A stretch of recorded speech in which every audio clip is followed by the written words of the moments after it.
Hey, welcome back. Simon Lees here. I've got a music theory video for you today, of all the things. Now, I appreciate that not everybody who watches this channel is a musician, but I'll try and make it sort of entertaining for you if I can, best I can. Now, I appreciate if you've clicked on this video and you haven't seen me before, you're going to want to get straight into it. So with that in mind, I'm going to talk you through the method. Basically, this video is about how to work out the key of a song. It's a method that I've came up with recently. So I'm going to talk you through the method.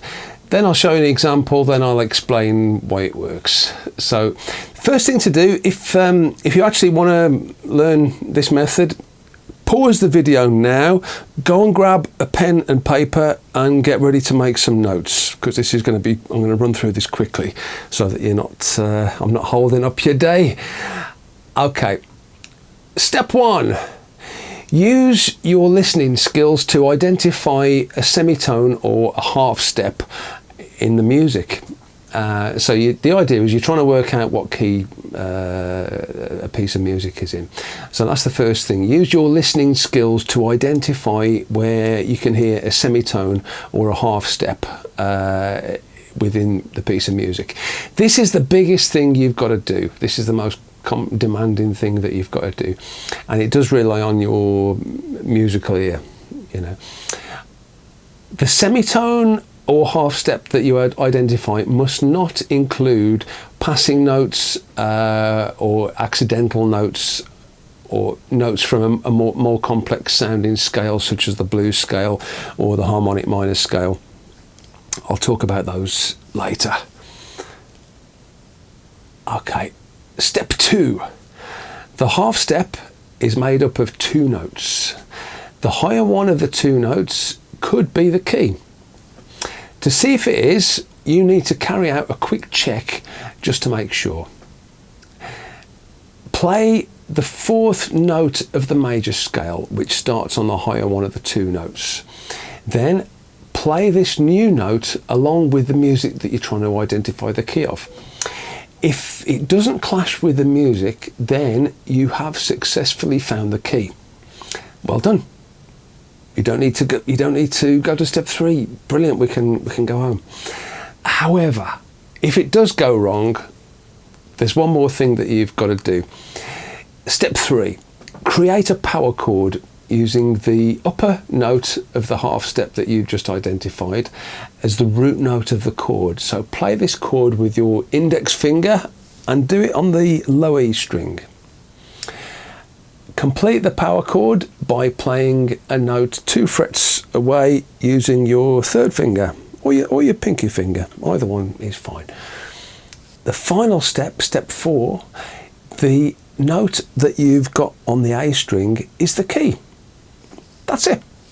If you understood this, fantastic. You can go and enjoy your day as soon as you've subscribed to my channel, obviously.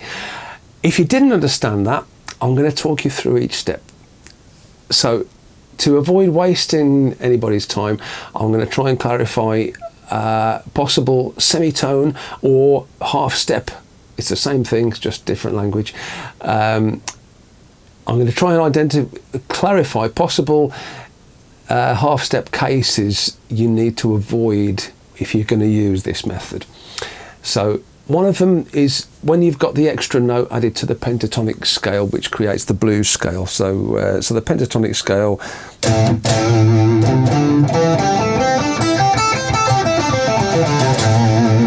The blues scale. So straight away you've got a semitone there. You can't use that. It doesn't work with this method. So, so we'll move on. There's another scale that's not going to be very good for this method, and that's the harmonic minor scale, because that has one extra half step, which can lead to a false result. So the harmonic minor scale does have a very distinctive sound, and it's heavily used in Latin sounding music or complex classical music or jazz. It's this.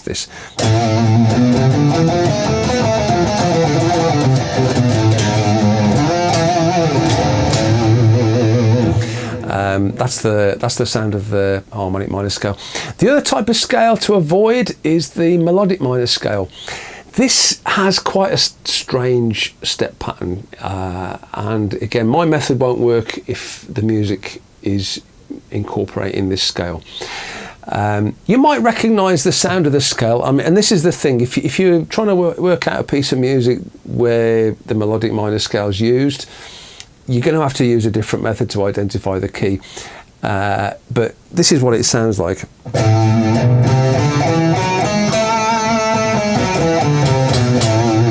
Now, I broke an important musical rule there. You're not supposed to play it that way backwards. But to be honest, in my opinion, a scale is a scale. You know, if it should be the same both ways. I don't care what the rules are. Right. So my method tends to work best for just straightforward pop music or melodic sounding rock music. Okay. So I'm going to give you a real world example now. Now I'm going to play you a riff which you're going to know.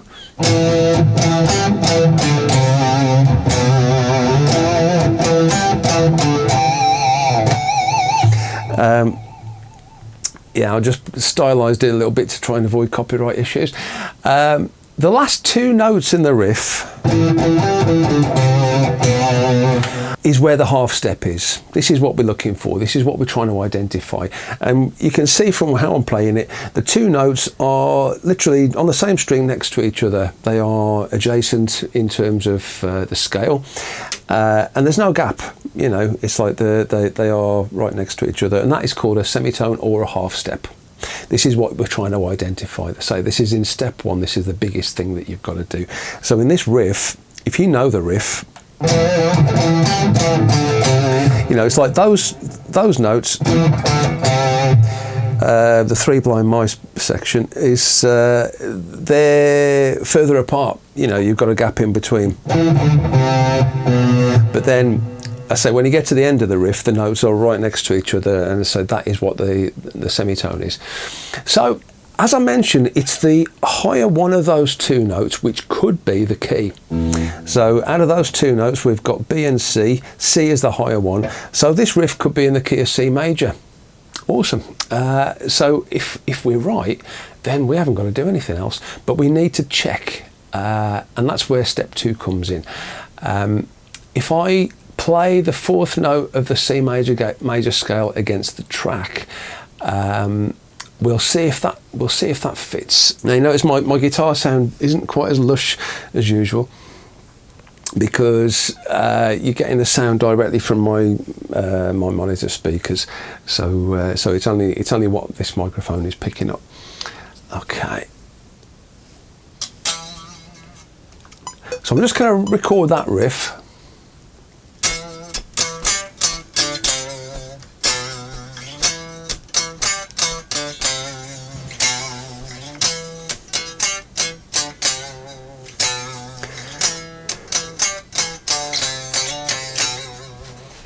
Okay, so step two is I'm going to play the fourth note in the C major scale. So we think the key might be C because that was the higher one of the two notes. And I'm now going to play the fourth note of that scale. So if I play the whole scale,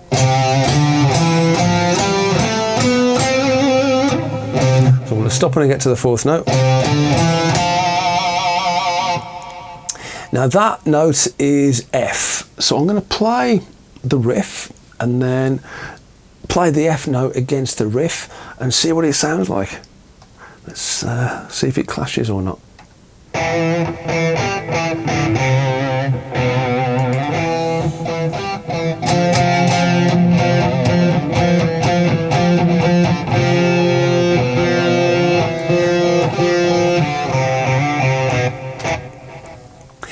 I'm not very happy with that. I think that sounds pretty naff. So, because that sounds naff, what I'm going to do is make a power chord using C as the bass note.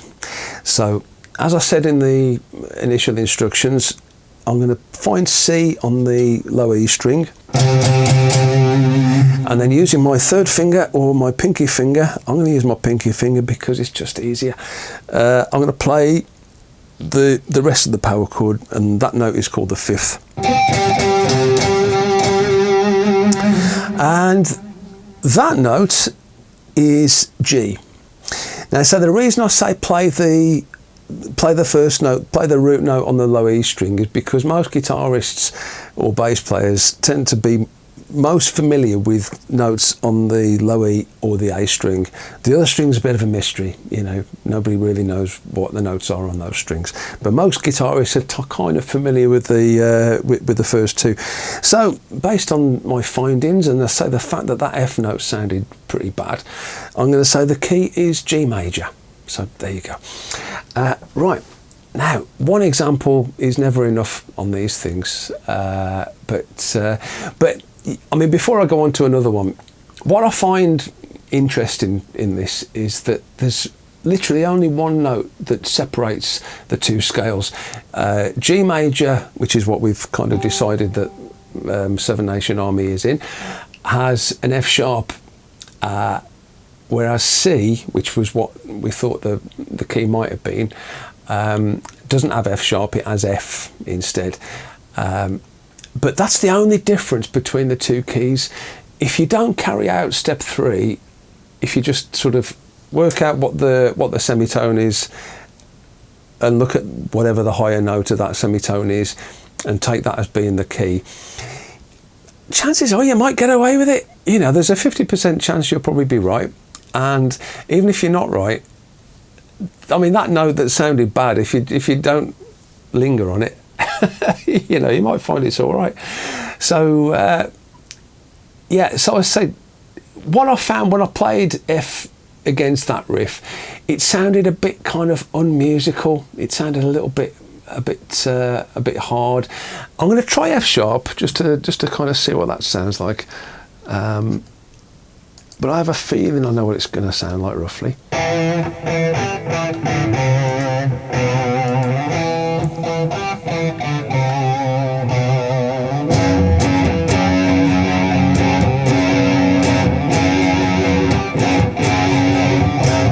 Personally, I thought the F sharp sounded a little bit more comfortable, if anything. But I said, because the riff doesn't incorporate an F sharp, and neither does the vocal melody or the guitar, you know, the other bits, it's not the easiest example to test the method. But the reason I used it was because the half step was really easy to identify, and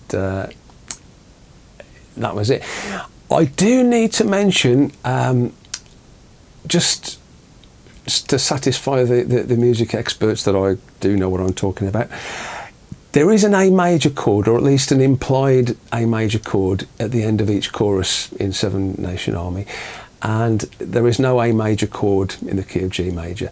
So when that chord occurs, that would be classed as a key change. Given the punky nature of the song, it's not something that I would lose any sleep over. You know, I wouldn't worry about it too much. But if you are kind of concerned about that, all you need to do, and I'll do this in a bit more detail on another video, but you can just use the A major pentatonic scale or an A major arpeggio just over that one chord, and that will fit perfectly. So you don't have to worry about it.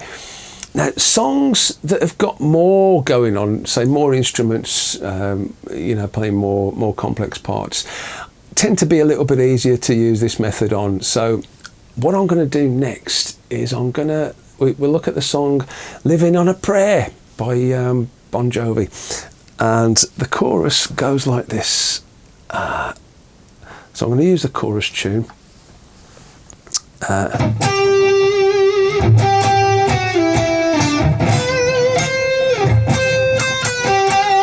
The half step is right at the start of the chorus on the word halfway. Halfway, half step, cool. Half is G, way is F sharp. So it's like, we're halfway. So there's your semitone. So straight away, I'll look at those two notes. The G is the highest of the two notes, and so the key could be G major. Awesome. But, you know, we like to be thorough, if nothing else. So we need to check how the fourth note of the G major scale fits over the backing track.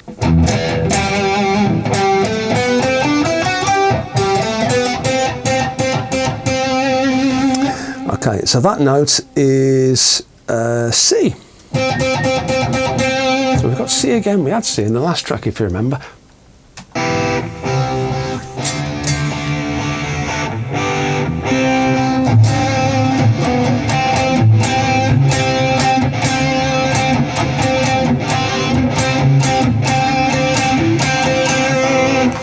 Now that fitted perfectly. There's no ifs, ands or buts about that. And I mean, it makes sense in a way because C is the second chord in the chorus, you know, so we'd imagine that a C note would blend nicely with a C chord. It'd be strange if it didn't. Yeah, so if I was going to jam to this, what I would do, I could use the G major scale, you know. So let's just play that again.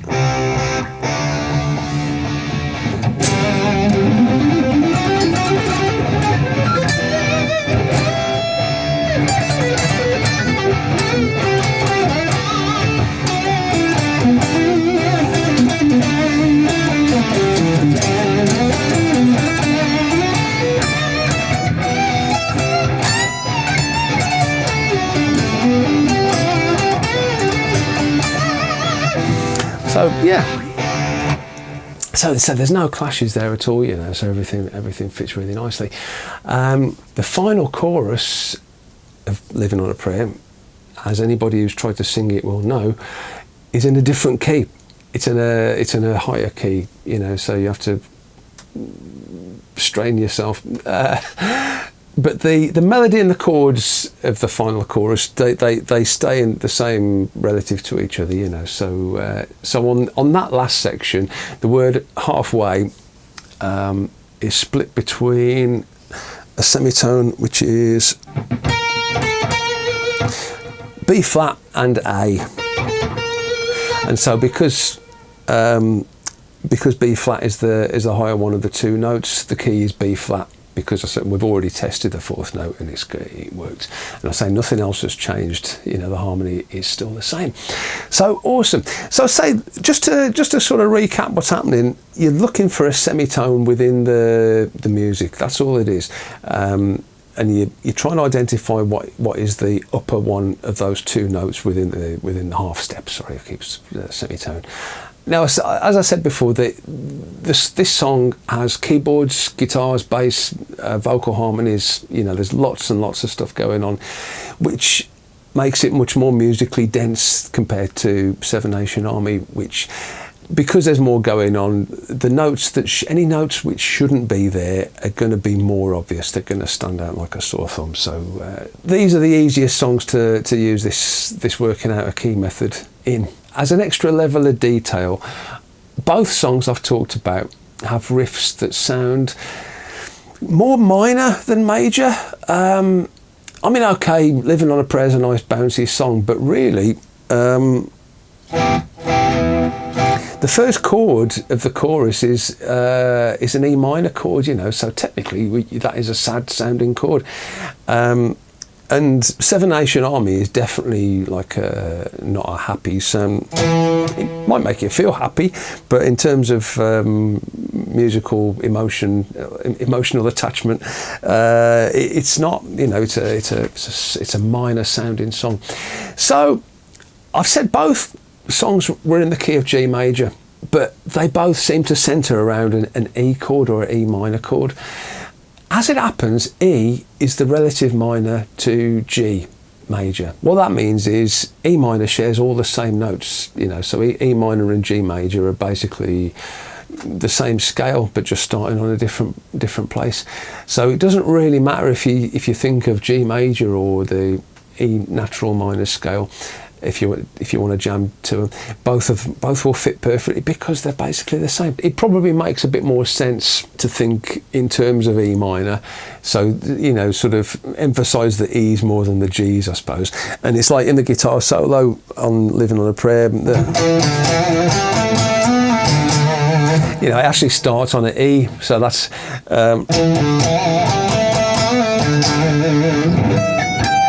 But then it's like when the chord changes to G, Sambora hits the G note, you know, and that's one of the skills of a guitar solo player, you know.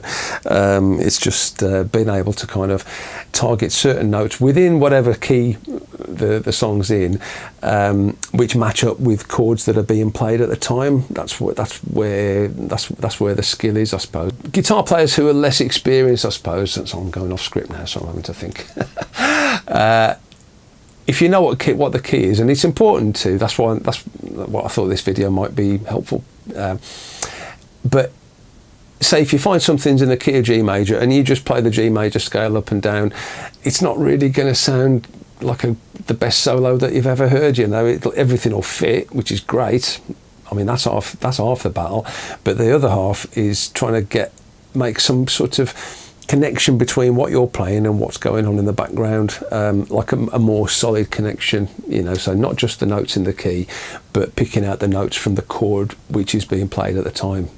Right, I'm going to show you a third example. This will be the last one, and this is Sweet Home Alabama. I mean, we all know how that tune goes.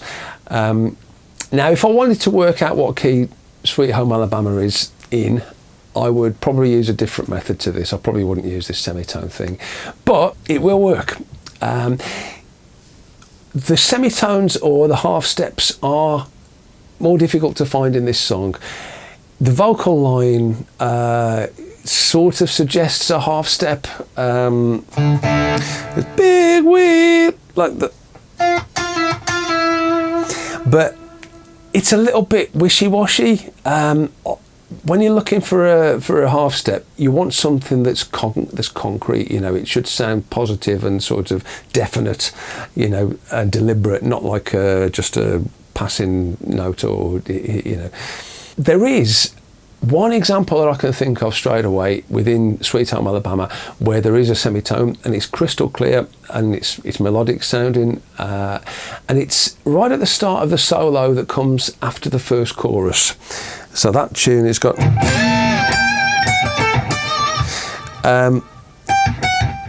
that's the semitone. So that's G and F sharp. So the key could be G, because G is the higher one of those two notes. So, I mean, as you know, this is just purely by chance that all these tunes seem to have thrown out a G major as being the key. We'll go through the process anyway. The fourth note of the G major scale is, as we've already seen, is a C. So I'll just play the major scale again. So the fourth note, that's a C, you know.